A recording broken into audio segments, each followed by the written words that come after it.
with your toe a little easier and have more feel. Does that make sense? Okay, yeah. If you're using the whole weight of your leg, it's a lot harder, a lot more muscle strength.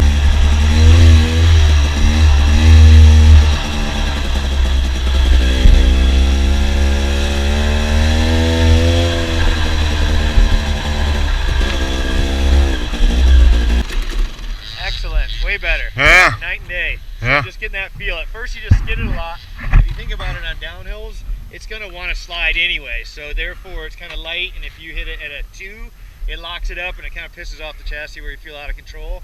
But once you feel that like 1 or 1.5 on the pressure, standing or seated, you're nailed it. I was trying to go slow and use the rear brake and drag it the whole time. Yeah. Excellent. That's what I was doing, and yeah, just nuts. Talked about coming down that when it's wet, scaling 1 to 10 on braking, you know, rear, especially the rear, because that doesn't work as good anyway. You could probably get up to even a 2 or a 3 before it skids.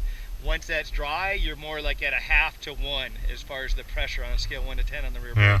So obviously then the front brake's got more pressure on it, so you're good with that already. But knowing how you kind of think of how much traction there is or isn't is a huge factor. And like you guys are noticing, when you skid, it just pisses off the chassis usually. Unless there's a berm and you're something you can skid into and use it to get up there and skid the back end and it stops you and then gets you to go, that's the most consistent. But if you do it around a flat turn, a lot of people, even though I can skid good, I might skid and say there's a tree here and I'm trying to do a 90-degree skid. Well, I come in, I skid one time at 45, got to miss the tree and then turn again.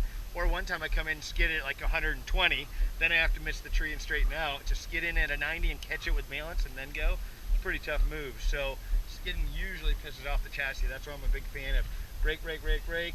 Turn with your handlebars instead of the rear wheel, which 90% of the riders steer with the rear wheel. They sit too far back, so the only way to get it to turn, skid the rear wheel and then nail it and do the Johnny slide, which that's fun and good times to do it. But if you use my style, brake, straight line, bam, sit on the front, you get the front end to stick, and you use the actual handlebars and front wheel to turn it, it's more consistent. Because then you can go into a 90-degree corner like I'm talking about around that tree and do it 90 or 100 times out of 100, where that rear brake one might be 20 times out of 100. Too hard to calculate. Exactly, and it really depends on how fast you're going, how much traction there is, you know, and to get, like, if you will, almost like stopped right when you're sideways and not, you know, dabbing on the outside or inside, and then accelerate out smoothly with your clutch without making it worse.